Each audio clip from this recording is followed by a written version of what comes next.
បាទពុកម៉ែបងប្អូនឥឡូវនេះយើងបានចប់ពីមួយកន្លែងឥឡូវយើងទៅមួយកន្លែងទៀតឥឡូវចង់ដឹងថាមួយកន្លែងនេះមានអី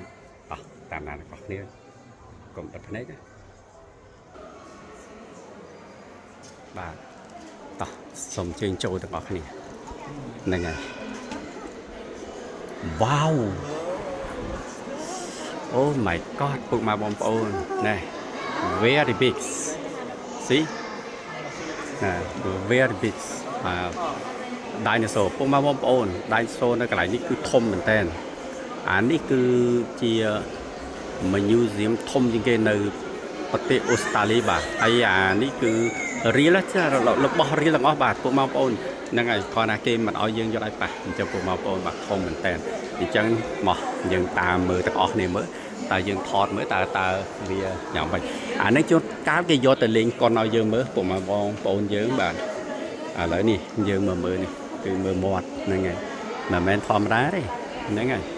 ហើយនេះគេដាក់អក្សរនៅនេះយើងមកមើលអក្សរគេនេះទើបយើងដឹងណា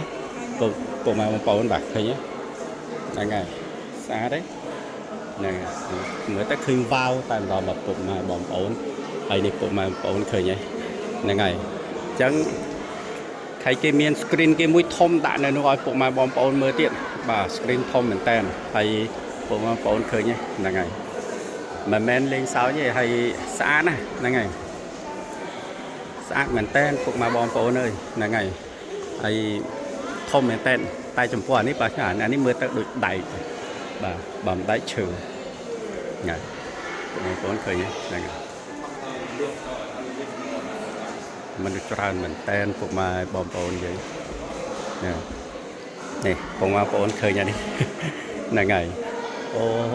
អញ្ចឹងយើងមកនេះគឺអត់ខាតពេលវេលារបស់យើងដើរមើលទេពុកម៉ែបងប្អូនហើយមើលអានេះអា dinosaur អាកាចជាងគេហ្នឹងហើយនៅក្នុងរឿងកាចណាស់ពុកម៉ែបងប្អូនបាទ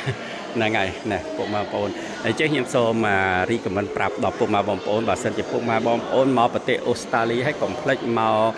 ចូលក្នុង zoo នៃប្រទេសអូស្ត្រាលីនេះមើលទាំងអស់គ្នាបាទតាមឲ្យ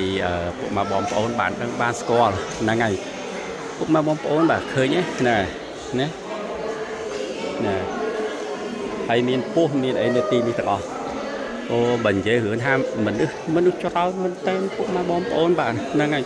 មនុស្សច្រើនណា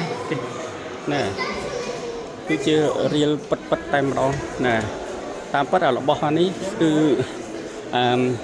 ជារបស់ក្រងឆ្អឹងរបស់វាតែគេយកវាមកធ្វើអញ្ចឹង